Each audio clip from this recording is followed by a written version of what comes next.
하나님의 말씀 출애굽기 2장 11절에서 15절 말씀입니다.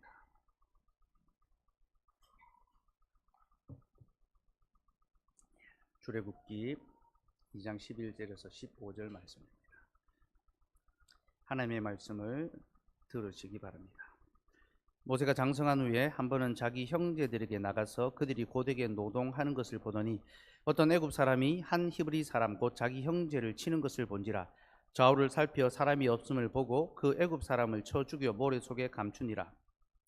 이튿날 다시 나가니 두 히브리 사람이 서로 싸우는지라. 그 잘못한 사람에게 이르되 내가 어찌하여 동포를 치느냐 하매 그가 이르되 누가 너를 우리를 다스리는 자와 재판관으로 삼았느냐. 내가 애굽 사람을 죽인 것처럼 나도 죽이려느냐.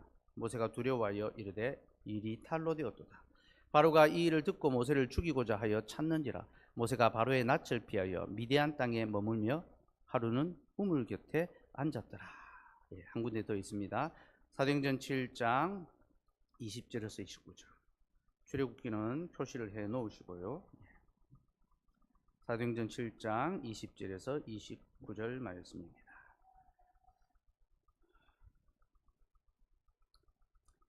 하나님의 말씀을 들으십시오.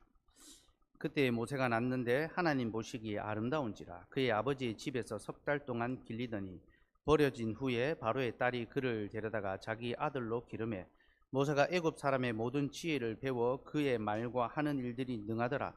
나이가 40이 되매 그 형제 이스라엘 자손을 돌볼 생각이 나더니 한 사람이 원통한 일 당함을 보고 보호하여 압제받는 자를 위하여 원수를 갚아 애굽 사람을 쳐 죽이니라.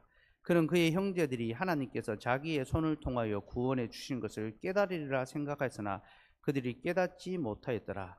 이튿날 이스라엘 사람끼리 싸울 때에 모세가 와서 화해시키려 하여 이르되 너희는 형제인데 어찌 서로 해치느냐 하니 그 동물을 해치는 사람이 모세를 밀어뜨려 이르되 누가 너를 관리와 재판장으로 우리 위에 세웠느냐. 내가 어제는 애굽 사람을 죽인 것 같이 또 나를 죽이려느냐 하니 모세가 이 말 때문에 도주하여 미디안 땅에서 나그네 되어 거기서 아들 둘을 낳으니라. 아멘. 하나님, 오늘도 우리에게 하나님의 말씀을 들려주셔서 감사합니다. 오늘 두 말씀을 들려주셨습니다. 그러니 이 말씀을 증거로 삼아 우리에게 거역할 수 없는 하나님의 진리의 말씀, 영생의 말씀을 선포하여 주옵소서. 예수님의 이름으로 기도드리옵나이다.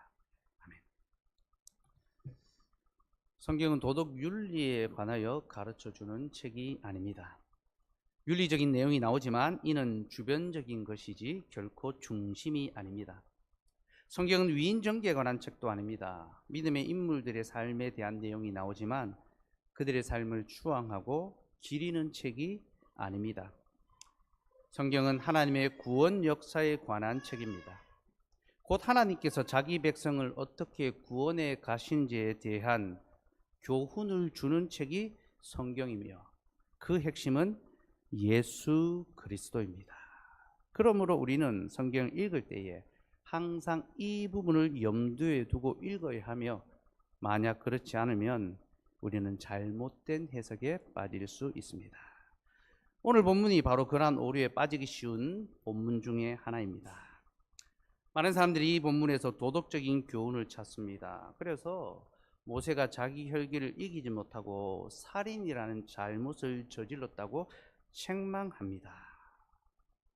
우리는 그런 설교를 많이 들어왔고 그리고 그 교훈이 아주 오래도록 우리 속에 깊이 각인되어 있습니다. 근데 여러분, 정말로 성경이 그것을 우리에게 말하고 있을까요? 여러분, 놀랍게도 성경은 이 사건을 그렇게 해석하지 않습니다.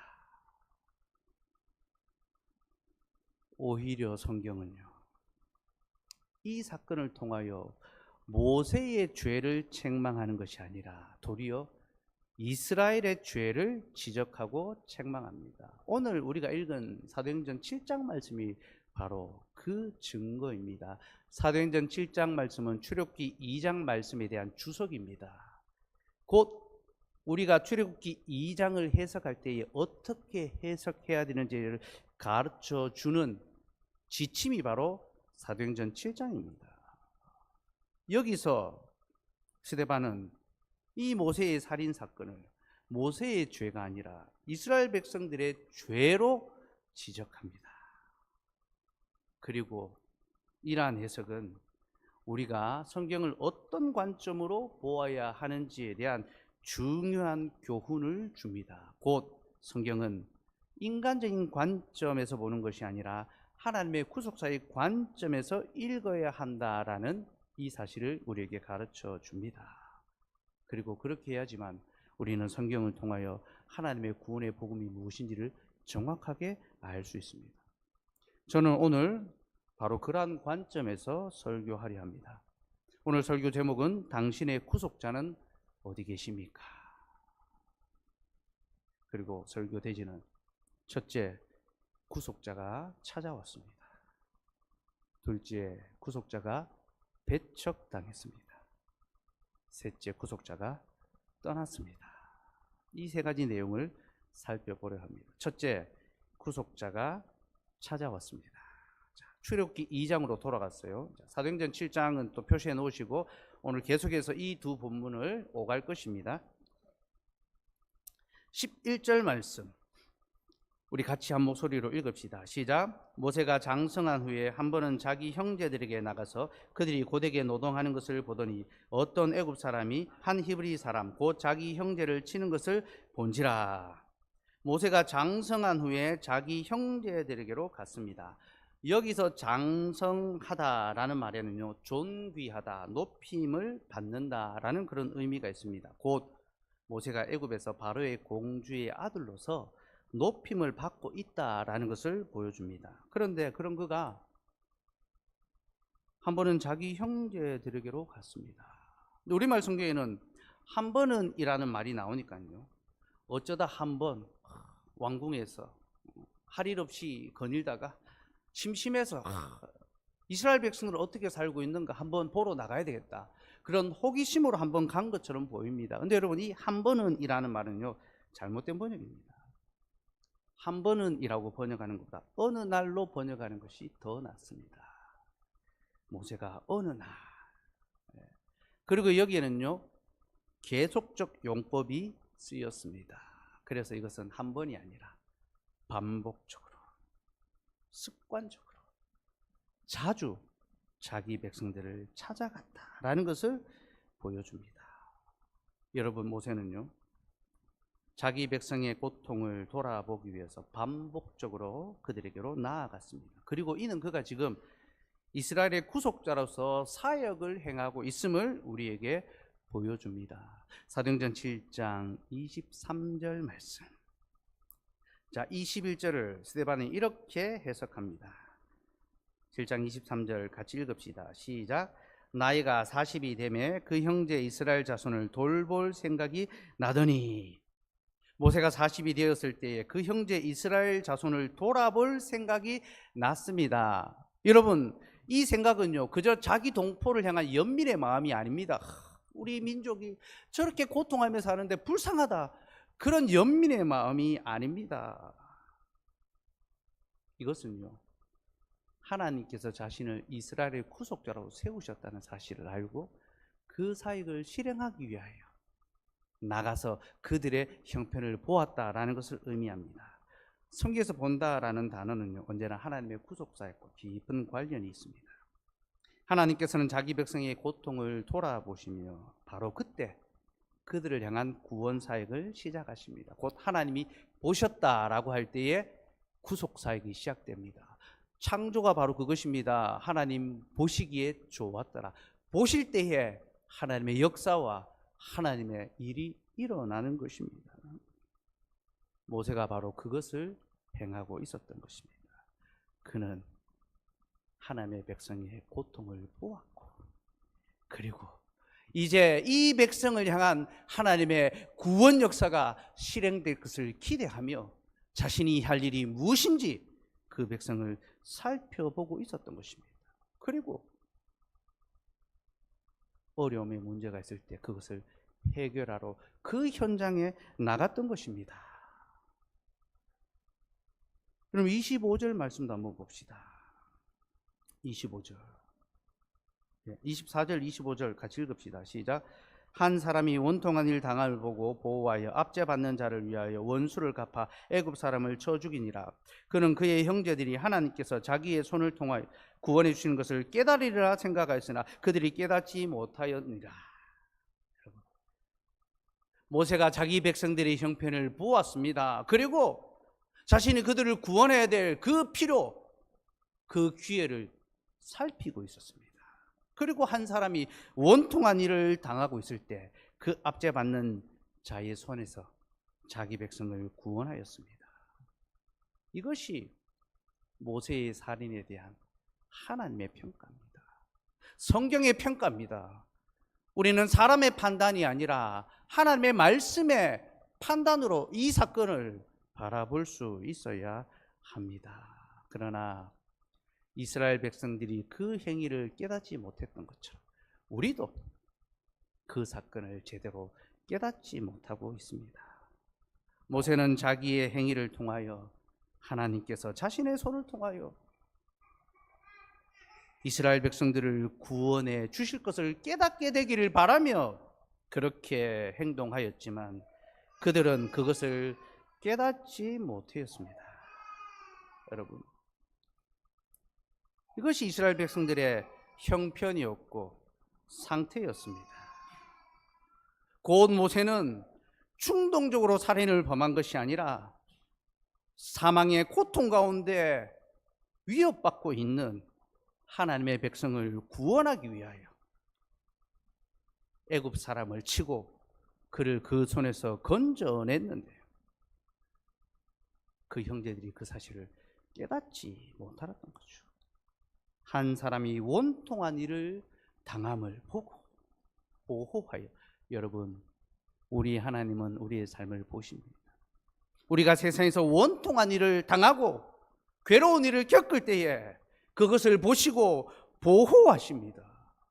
압제받는 자의 손에서 원수를 갚으시고 우리를 건져내십니다. 이것이 바로 모세가 행하였던 일입니다. 그럼 특별히 출애굽기 본문을 보면요, 친다라는 단어가 반복되고 있습니다. 먼저 애굽 사람이 히브리 사람을 쳤습니다. 그리고 모세가 그 애굽 사람을 쳤습니다. 여러분, 이것은요, 하나님의 공적인 심판의 사역을 우리에게 보여줍니다. 지금 모세는 하나님의 대적을 향하여 눈은 눈으로 이는 이로 갚았습니다.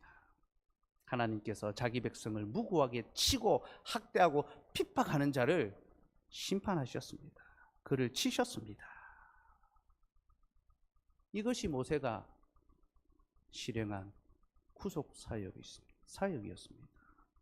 그리고 여러분, 그가 이 일을 행하였다는 것은요, 그가 이 일로 말미암아 자신에게 어떠한 위험이 찾아온다 하더라도 감내하겠다라는 각오를 보여줍니다. 여러분, 모세는요, 이스라엘 백성을 향한 바로의 적개심을 잘 알고 있었습니다. 그리고 자신이 이 일을 행하였을 때 이것이 자신에게 얼마나 정치적인 위협이 될 것인지 잘 알고 있었습니다. 여러분, 권력의 특징이 무엇입니까? 항상 견제하고 이전투구하고 대적을 죽이는 것이 권력의 속성입니다. 여러분, 우리가 세속 정치에서 그걸 너무 잘 보지 않습니까? 모세가 바로의 공주의 아들로 인정받았습니다. 그러므로 그는 언제나 바로의 아들들에게 위협당할 수 있는, 공격당할 수 있는 정치적 정적들이 있었습니다. 그들이 호시탐탐 모세를 위험에 빠뜨리고 모세를 죽일 기회를 찾고 있었습니다. 그런데 그런 그가 만약 이 히브리 사람을 살리기 위하여 애굽 사람을 죽인다, 이것이 자신에게 얼마나 큰 위협과 공경에 빠뜨린지 그는 잘 알고 있었습니다. 또한 그는 이스라엘 백성들의 형편에 관심을 둘 필요가 없었습니다. 그는 자신이 지금 어려운 삶을 살아가지 않습니다. 그는 왕궁에서 살아가고 있었고 애굽의 왕자로서 얼마든지 편하게 살아갈 수 있는 기회가 있었습니다. 이스라엘 백성들이 고통을 받든지 말든지 눈 질끈 감고 살아가면 자기 한 몸 편하게 입신양명하며 잘 살아갈 수 있었습니다. 그러나 모세는 결코 그런 삶을 살지 않았습니다. 성경은 이런 모세의 삶에 대해서 이렇게 고백합니다. 히브리서 11장 24절에서 26절 말씀 같이 읽읍시다. 시작. 믿음으로 모세는 장성하여 바로의 공주의 아들이라 칭함받기를 거절하고 도리어 하나님의 백성과 함께 고난받기를 잠시 죄악의 낙을 누리는 것보다 더 좋아하고 그리스도를 위하여 받는 수모를 애굽의 모든 보화보다 더 큰 재물로 여겼으니 이는 상 주심을 바라봄이라. 오늘 본문의 사건에 대한 성경의 또 다른 해석입니다. 히브리서 기자는 믿음으로 모세가 장성했을 때 그가 바로의 공주의 아들이라 칭함받기를 거절했다라고 합니다. 역사학자 요세푸스는요, 이 구절을 이렇게 설명합니다. 모세에게 애굽의 왕자가 될 수 있는 기회가 주어졌는데 그가 이 기회를 거절했다. 곧 시민권자의 선택을 하는 기회가 놓인 겁니다. 미국 시민권자로 살 것인지 대한민국 시민권자로 살 것인지 군대 입대를 딱 앞두고 이제 결정하는 거잖아요. 그죠? 모세에게 그런 기회가 주어졌는데 그는 애굽의 왕자로 사는 삶을 거절하고 하나님의 백성과 함께 고난받기를 선택했습니다. 곧 잠시 죄악의 낙을 누리는 것보다 그리스도를 위하여 받는 그 수모를 더 사랑하고 애굽의 모든 보화보다 더 큰 재물, 내가 모든 것, 내가 가진 이 모든 지위와 부여와 안전과 이 명예를 다 잃어버린 바 된다 하더라도 나는 예수 그리스도를 택하고 하나님의 백성과 함께 고난받겠다. 여러분, 이것이 모세의 삶의 고백이었고요.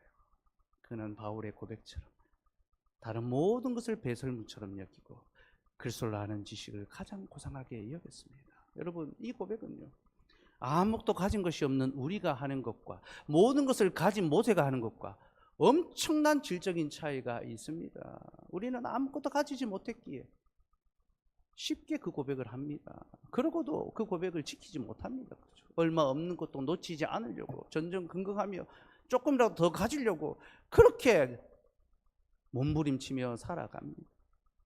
그러나 모세는 모든 것을 가진 자였습니다. 그러나 그는 자신의 자리와 자신의 안위와 자신의 영광과 자신의 그 부유함, 하나님의 백성과 함께 그 고난받는 삶을 위하여 기꺼이 내어 던졌습니다. 내게 더 귀한 것은 하나님의 약속의 말씀입니다. 고난받는 하나님의 백성과 함께 고난받는 것이 나의 기쁨이고 나의 즐거움입니다. 이것이 바로 모세의 삶의 모습입니다. 그래서 그는 자기 백성의 고통의 문제를 지나치지 않고 그들의 고통의 현장으로 찾아갔어. 그들의 고통의 문제를 살펴보았고 그리고 그들을 그 고통에서 건져 주었던 겁니다. 그리고 여러분, 바로 이러한 모세의 모습은 우리에게 또 다른 구속자를 바라보게 합니다. 곧 우리를 영원한 죄와 사망의 고통에서 건져주신 예수 그리스도를 바라보게 합니다. 사랑하는 여러분, 이스라엘 백성에게 모세와 같은 구속자가 있었듯이 우리에게는 그리스도라는 구속자가 계십니다. 그는 모세보다 더 큰 구원자이십니다. 모세는 이스라엘 백성을 애굽의 압제에서 구원해 주었지만 그리스도는 우리를 사망의 압제에서 구원해 주십니다. 모세는 이스라엘 백성들을 잠시만 구원해 주었지만 그리스도는 우리를 영원히 구원해 주십니다. 이 직무를 수행하기 위하여 모세는 바로의 궁전을 떠났지만 그리스도는 하늘의 궁전을 떠나셨습니다. 모세는 세상의 재물과 영광을 버렸지만 그리스도는 하늘과 땅의 모든 영광을 내려놓으시고 이 땅에 오셨습니다. 거기서 매일같이 죄와 사망의 비창 가운데 그 죄를 먹고 마시며 살아가고 있는 우리의 모습을 지켜보시고 그 고통에 동참해 주시고 우리를 그 고통의 문제에서 건져 주십니다. 사랑하는 여러분, 이것이 바로 오늘 모세를 통하여 드러나는 하나님의 구속 사역입니다. 그러니 여러분들은 오늘 이 모세를 통하여 우리의 구원자 되신 예수 그리스도를 바라보시기를 소망합니다. 모세가 어느 날 자기 백성 곁으로 찾아갔던 것처럼 주님은 지금도 어느 날 우리에게로 찾아오시며 우리의 고통과 비참의 문제를 살펴보십니다. 여러분, 그 주님이 우리를 찾아오시는 어느 날이 언제입니까? 그날이 바로 주일이라는 사실을 기억하시기 바랍니다. 주님은 매주일 말씀으로 우리를 찾아오십니다. 그 말씀으로 우리의 영혼에 참된 위로와 평안을 주십니다. 한 주간 이 세상 가운데 괴롭힘 당하며 억울한 일 당하며 압제당하며 살아가는 우리를 위하여 우리를 살릴, 우리를 소생시킬 바로 우리를 위한 말씀을 준비해 놓으시고 그 말씀을 우리에게 매주일마다 선포하고 계십니다. 그러니 여러분, 주일마다 이 교회로 오셔서 주의 말씀을 들으십시오. 우리의 구속자가 어디 있습니까? 그는 말씀에 계시며 그는 교회에 계십니다. 그리고 그 말씀을 영접함으로 하나님의 구원의 은혜를 누릴 수 있기를 소망합니다. 둘째, 구속자가 배척당했습니다. 사도행전 7장 25절 말씀 다시 한번 읽읍시다. 시작. 그는 그의 형제들이 하나님께서 자기의 손을 통하여 구원해 주신 것을 깨달으리라 생각하였으나 그들이 깨닫지 못하였더라. 모세는 하나님께서 자신을 통하여 이스라엘 백성들을 구원해 주신다는 그 사실을 깨닫도록 자기 형제를 찾아갔고 그들을 도왔습니다. 그러나 그들은 그 사실을 깨닫지 못했고 그를 자신들의 구속자로 영접하지 않았습니다. 다시 출애굽기 2장으로 갑시다. 13절, 14절 말씀.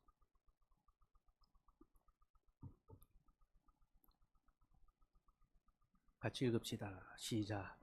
이튿날 다시 나가니 두 히브리 사람이 서로 싸우는지 그 잘못한 사람에게 이르되 내가 어찌하여 동포를 치느냐 하며 그가 이르되 누가 너를 우리를 다스리는 자와 재판관으로 삼았느냐? 내가 애굽 사람을 죽인 것처럼 나도 죽이려느냐? 모세가 두려워하여 이르되 일이 탈로 되었도다. 이튿날 다시 나가니 두 히브리 사람이 서로 싸우고 있었습니다. 이는 교회의 분열을 보여줍니다. 사단이 앞자리에서 교회는 서로 하나 되고 화평해야 하는데 도리어 분열하고 다투고 있었습니다. 모세는 이것을 책망하고 바로 잡으려고 했습니다. 그래서 내가 어찌하여 동포를 치느냐? 그 잘못한 사람에게 서로 화평하라 이야기했습니다. 왜냐하면 이것은요 직분적인 치리고 권면이고 권징입니다. 하나님의 말씀으로 모세는 잘못한 자를 책망했습니다. 하지만 잘못한 자가 어떻게 합니까? 그 책망을 거부합니다. 그리고 누가 너를 우리를 다스리는 자와 재판관으로 삼았느냐? 힐문합니다. 누가 너를 우리의 직분자로 삼았느냐? 여러분, 죄를 범한 자는 지금 모세의 치리를 거부하며 반역하고 배척하고 있습니다. 우리는 바로 여기서 당대 교회의 그 무지함과 완악함을 발견하게 됩니다. 하나님께서는 자신의 교회에 구속자를 보내셨지만 교회는 하나님의 뜻을 깨닫지 못하고 그 구속자를 거부하고 배척하고 있습니다. 그리고 이런 모든 완악함은 바로 말씀의 무지로부터 나옵니다. 지난 금요일에도 살펴보았지만 여러분, 출애굽 시대의 교회는요, 하나님의 말씀을 잊어버리며 살아가던 배교의 교회였습니다. 하나님께서는 아브라함을 통하여 그들을 애굽에서 나가게 해주시겠다고 약속해 주셨는데 그들은 그 언약의 약속을 잊어버리고 애굽 사람들처럼 애굽 땅에서 애굽의 신을 섬기며 살았습니다. 이것이 당대 교회의 영적 현실이었습니다. 곧 십자가라는 간판은 있지만 그 안에는 온통 세속적인 것으로 가득한 우상의 신전이 되어버린 거죠. 그게 당대 교회의 형편이었습니다. 하나님께서는 자신의 백성이 그렇게 속히 타락할 것을, 자신의 말씀을 잊어버릴 것을 아셨으며, 그래서 창세기를 마칠 즈음에 요셉을 통하여 다시 한번 그 약속을 각인시켜 주셨습니다. 요셉이 그 후손들에게 하나님께서 반드시 너희들을 이 애굽에서 나가게 하실 것이다, 너희는 그 말씀을 기억하며 살라라고 분명하게 설교했습니다. 그러나 그럼에도 그들은 그 하나님의 말씀을 잊어버리고 하나님의 말씀을 떠나 살았습니다. 그리고 여러분, 그들이 하나님의 말씀을 잊어버리자 그들은 말씀의 구속자가 자신들에게도 왔지만 그를 알아보지 못하는 기이한 일이 벌어지고 맙니다. 말씀을 들어도 알지 못하고 보아도 깨닫지 못하는 거죠. 사랑하는 여러분, 교회가 말씀에 무지해지면요, 하나님이 보낸 직분자를 알지 못합니다. 그리고 그 직분자의 지도와 권면을 무시하고 배척하고 거스릅니다. 이것이 출애굽 시대의 교회의 비참한 모습이었습니다. 특별히 여러분, 모세는 지금 교회를 위하여 많은 수고와 위험을 감수하고 있습니다. 그는 자신의 생명의 위협을 무릅쓰고 애굽인을 쳐 죽였습니다. 하지만 교회는 그런 그를 향하여 누가 너를 우리의 다스린 자와 재판장으로 삼았느냐라고 그렇게 비난했습니다. 사랑하는 여러분, 이것이 바로 말씀을 잊어버린 교회의 비참함이라는 사실을 아시기 바랍니다. 구속자가 왔으나 그를 깨닫지 못하고 네가 누구냐? 네가 왜 나의 삶에 간섭하며 교회가 무식한데, 말씀이 무식한데 왜 나를 괴롭게 하느냐? 그렇게 말씀을 영접지 아니하고 도리어 배척합니다. 여러분, 이러한 일은요, 그리스도께서 이 땅에 오셨을 때에도 똑같이 반복되었습니다. 요한복음 1장 9절에서 11절 말씀 같이 읽읍시다. 시작.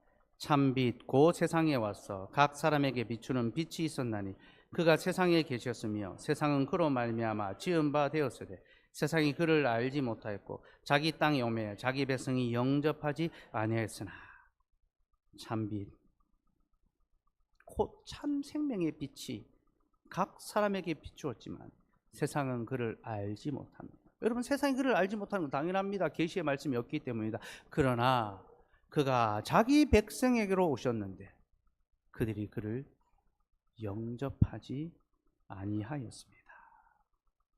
사랑하는 여러분, 예수님이 이 땅에 오셨을 때에 그 동포, 그 민족이, 언약의 백성이라고 자처하는 그들이 주님을 어떻게 대하였습니까? 네가 누구냐? 너는 나사렛 사람이 아니냐? 실문하고 비난하고 거부하고 배척했습니다. 이는 그들이 말씀을 맡은 자라고 스스로 자처하나 실은 그들이 말씀에 눈이 어두운 자라는 것을, 무지한 자라는 것을 우리에게 보여줍니다. 사랑하는 여러분, 말씀에 눈이 어두워지면 자신의 구속자가 누구인지 발견하지 못합니다. 그래서 그가 우리를 찾아오셔도 우리는 그를 알아보지도 못하고 영접하지도 아니합니다. 하나님께서 매주 자신을 향하여, 우리를 향하여 말씀을 선포하시고 교회의 치유와 돌봄을 통하여 우리의 영혼을 바른 길로 인도해 가시지만 말씀에 무지하며 그것이 하나님의 은혜인 줄을 깨닫지 못합니다. 교회가 여기밖에 없느냐, 그렇게 생각하고 쉽게 떠나버립니다. 이 말씀 아니고도 내가 들을 말씀이 많다 생각하고 책망과 권면의 말씀을 싫어하고 듣지 않습니다. 여러분, 말씀으로 찾아오신 예수 그리스도가 영접되지 아니하고 여전히 배척당하고 있는 그런 일들이 지금도 빈번하게 일어나고 있다는 사실을 기억하시기 바랍니다. 스스로 교회에 다니며 교인이라고 말하는 이들은 많지만 정말로 하나님의 말씀에 깨어 있기를 소망하며 내가 들은 그 말씀으로 한 주간을 살아내기를 힘쓰는 자들은 적으며 그 말씀 더 알기를 원하고 더 배우기를 원하는 자들은 찾아보기 어려운 시대를 맞이하였습니다. 어떻게 하면 좀 더 쉽고 짧고 편하게 듣고 교회 생활할 수 있을까? 그런 것들이 교회를 정하는 데에 아주 중요한 요소가 되고 있습니다. 넓은 주차장과 좋은 건물이 있어야 되는 거죠. 우리 교회가 좀 더 넓은 주차장과 좋은 건물이 생겼습니다. 하나 여러분, 이것이 하나님의 저주가 아니라 복이 될 수 있도록 하려면 이 말씀의 강단에서 선포되는 그 말씀에 깨어 반응하고 그 말씀이 보여주는 우리의 구속자 예수 그리스도를 영접하고 그 말씀 붙들고 한 주간을 깨어 살아갈 수 있는 그런 믿음의 삶이 필요합니다. 여러분, 여러분의 눈이 말씀에 밝고 세상에 어두워지기를 바라십시오. 한 주간 살아가면서 세상을 향하여는 온통 눈과 귀를 열어두고 항상 깨어 있으려고 하고 세상 일과 즐거움은 그 손에서 놓지 않으려고 하면서 정작 하나님의 말씀에는 귀를 닫고 너무나 쉽게 그 말씀은 우리의 손에서 놓아버리고 잊어버리고 그 말씀의 교훈을 받기를 싫어하며 살아가는 것이 우리의 모습이 아닙니까? 그러나 여러분, 다시 한번 자신을 돌아보고 우리가 우리에게 찾아오신 이 구속자 그의 말씀을 거부하고 배척하는 자가 아닌지 잘 돌아보도록 합시다. 셋째, 구속자가 떠났습니다. 출애굽기 2장 15절 말씀 같이 읽읍시다. 시작. 바로가 이 일을 듣고 모세를 죽이고자 하여 찾는지라 모세가 바로의 낯을 피하여 미디안 땅에 머물며 하루는 우물 곁에 앉았더라. 바로가 이 모든 일을 듣고 모세를 죽이려고 찾았습니다. 이에 모세는 바로의 낯을 피하여 미디안 땅으로 갔습니다. 여러분, 우리는 이 장면을 모세가 그저 자기 생명을 지키려고 도망친 것으로 이해하는데요. 여러분, 이 장면은 그것을 보여준 것이 아닙니다. 이 장면은 우리에게 이스라엘이 구속자를 거부함으로 구속자가 이스라엘을 떠나는 것을 보여주고 있습니다. 여러분, 하나님께서는 자신의 백성이 자신의 구속자를 거부할 때 그 구속자를 자기 백성에서 옮겨가십니다. 이러한 예는 성경에 많이 나옵니다. 대표적으로 엘리야의 시대에 이스라엘 백성들이 선지자를 거부함으로 하나님께서 그 선지자를 이방의 땅으로 옮기셨습니다. 신약 시대도 마찬가지입니다. 유대인들이 그리스도의 복음을 거부하자 복음은 그들을 떠나 이방인에게로 갔습니다. 그것이 바울의 사역의 핵심입니다. 바울은 이제 이방인에게로 가노라 하고 사도행전이 끝이 납니다. 사도행전은 언약의 백성이 하나님의 말씀을 거부함으로 하나님이 그들을 심판하시는 것에 관한 내용입니다. 그리고 주께서 새로운 하나님의 백성, 곧 교회를 새 언약 백성으로 불러내시는 것이 바로 사도행전의 내용입니다. 사랑하는 여러분, 우리 하나님께서는 교회의 구속자를 보내기도 하시지만 그를 거두어 가시기도 한다는 사실을 기억하시기 바랍니다. 교회가 그 말씀을 가벼이 여길 때 하나님은 그들에게서 자신의 말씀을 거두어 가십니다. 여러분, 많은 교회가 성도가 떠날 것을 걱정하고 염려합니다. 한 영혼이 귀한데, 천하보다 귀한데, 성도 한 사람이 떠날까 싶어서 전전긍긍하며 어쩔 줄을 몰라 합니다. 그래서 행여나 그들의 마음이 상할까, 그들의 심기를 불편하게 할까 조심스럽게 말하고 상처 주지 않으려고 합니다. 물론 교회는 상처 주는 것이 아닙니다. 그러나 여러분, 교회가 정말로 염려해야 될 것은 성도가 떠나는 것이 아니라 말씀이 떠나는 것을 염려해야 합니다. 하나님의 말씀이 떠나요. 교회에 사람이 아무리 모이고요, 거기 하나님의 말씀이 떠나시면 그것은 더 이상 교회가 아니라 사탄의 회가 되고 맙니다. 우리는 이 교회에서 하나님의 말씀이 떠나는 것을 두려워하며 그 말씀이 우리와 항상 함께 계시도록 소망해야 합니다.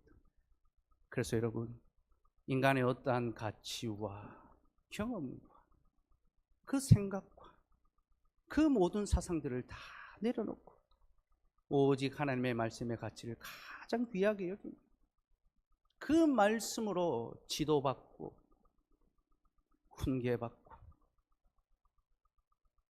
교육받는 것, 그것이 바로 우리가 주의 말씀과 함께하는 그 믿음의 길입니다. 여러분, 이 말씀이 여러분의 삶을 떠나지 않도록 간절히 소원하십시오. 말씀을 들어도 더 이상 은혜가 되지 않고 말씀과 무랑의 한 주간을 살아도 아무 문제가 없으면요, 이미 말씀이 여러분의 삶에서 점점 떠나고 계시는 중입니다. 그리고 여러분, 말씀이 우리를 떠나면요, 우리는 반드시 고통 가운데 신음하게 되어 있습니다. 여러분, 엘리야가 이스라엘 떠나자 이스라엘에는 비가 내리지 않았습니다. 이것은 언약의 징계입니다. 내 백성이 내 말을 지켜 행하지 아니하면 내가 하늘을 닫아 비를 내리지 않겠다. 하나님께서는 말씀을 거부한 자들에게 말씀의 징계를 내리셨습니다. 모세의 시대도 마찬가지입니다. 모세가 떠나 있는 동안 교회는 하나님의 징계 가운데 신음했습니다. 사도행전 7장 29절 30절.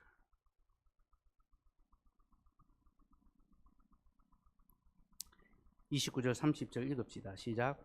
모세가 이 말 때문에 도주하여 미디안 땅에서 나그네 되어 거기서 아들 둘을 낳으니라. 40년이 참에 천사가 시내산 광야 가시나무 떨기 불꽃 가운데서 그에게 보이거늘. 모세가 미디안 땅으로 떠난 지 40년이 되었습니다. 그리고 40년이 참에 하나님께서 떨기나무 불꽃으로 그를 찾아오셨습니다. 우리는 여기서 이 40년이 찼다는 것을 하나님이 모세를 연단시키는 시간으로 이해합니다. 근데 여러분, 바로 이 시간은요, 모세의 연단의 시간이라기보다 이스라엘 백성의 연단의 시간이라는 것을 보여줍니다. 물론 모세의 연단도 있습니다. 그러나 이스라엘 백성들 향한 연단의 시간입니다. 곧 하나님께서 이스라엘 백성들이 아직 구원받을 준비가 되지 않았기 때문에 그들의 구원의 시간을 한 세대 동안 40년 동안 늦추셨고, 이로 말미암아 그들은 애굽의 앞자리에 더욱 고통당하는 삶을 살아야만 했습니다. 다시 출애굽기 2장 23절 봅시다.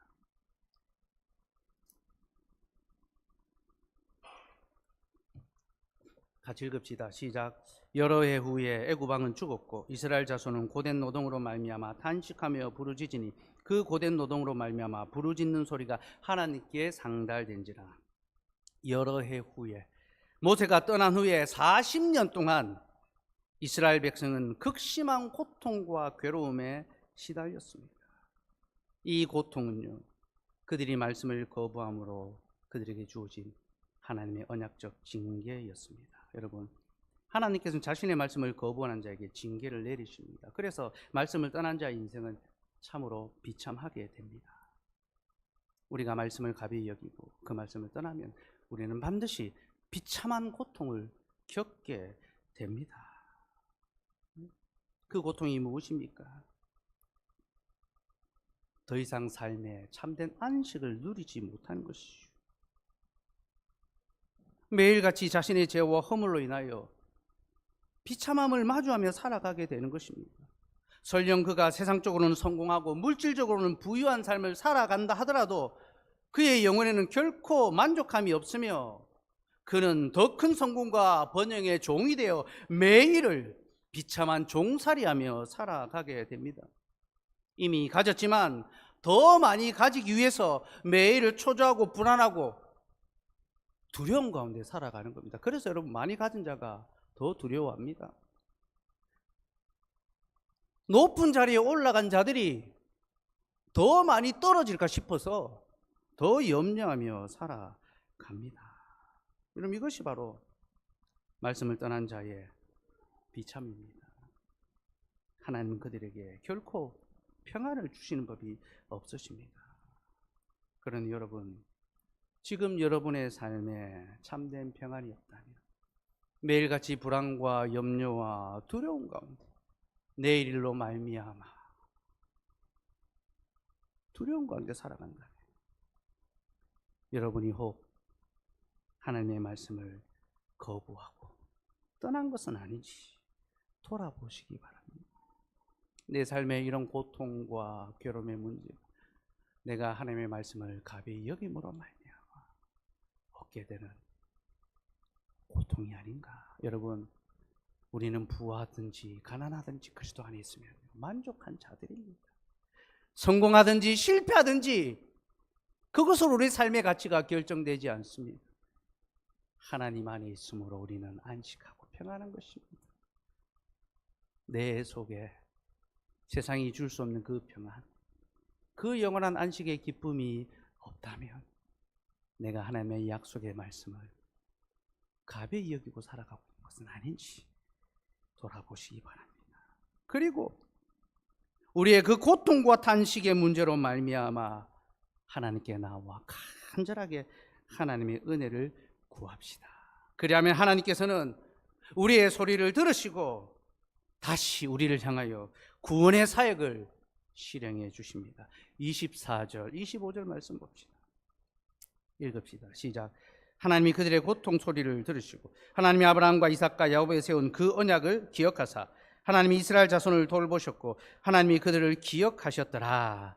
하나님께서는 자기 백성이 하나님께 나와 부르짖으며 탄식하고 회개하자 그들과 맺은 언약을 기억하시며 다시 그들을 돌아보셨습니다. 그래서 모세를 다시 그들에게로 보내신 것입니다. 40년이 참에 떨기나무 불꽃에서 모세를 만나시고 그를 다시 이스라엘의 구속자로 파송하신 것입니다. 사랑하는 여러분, 하나님 우리를 징계하시지만 그 징계는 우리를 아주 망하게 하기 위한 징계가 아님을 기억하시기 바랍니다. 하나님의 징계는 우리를 다시 찾으시기 위한 징계입니다. 우리는 하나님의 약속을 잊을지라도 하나님은 우리를 향한 자신의 약속을 잊으시는 법이 없으십니다. 그래서 다시 우리를 찾아오십니다. 그러니 여러분, 고통의 문제 중에 신음할 때 그때 하나님의 약속을 기억하십시오. 자신의 고통의 문제로 인하여 하나님을 원망하는 것이 아니라 도리어 그러기에 더욱 신뢰하고 자신의 전적 무능을 마주하기에 하나님의 전능하심을 전적으로 신뢰하고 하나님의 도우심을 구합시다. 그리하면 반드시 그가 우리를 찾아오시며 우리를 모든 고통에 비참해서 건지시고 우리의 참된 안식과 평안을 주실 것입니다. 여러분, 여러분의 구속자는 어디에 계십니까? 우리의 구속자는 말씀에 계시며 그는 교회에 계십니다. 그는 매주일마다 말씀으로 우리를 찾아와 주시며 우리의 삶의 고통의 문제를 들여다보십니다. 그리고 우리를 그 고통에서 건져 주십니다. 그러니 여러분, 그 하나님의 구속자를 깨닫지 못하지 말고 잘 깨달아 알고 그를 영접합시다. 우리에게 선포되는 하나님의 말씀이 참으로 영생의 교훈임을 기억하고 내가 이 교훈을 배우기를 더욱 힘쓰고 그 말씀의 지도를 받고 순종하며 살아가기를 소원합시다. 우리가 그리할 때에 우리의 구속자는 결단코 우리를 떠나지 아니하시며 우리와 함께 영원히 계실 것입니다. 기도하겠습니다.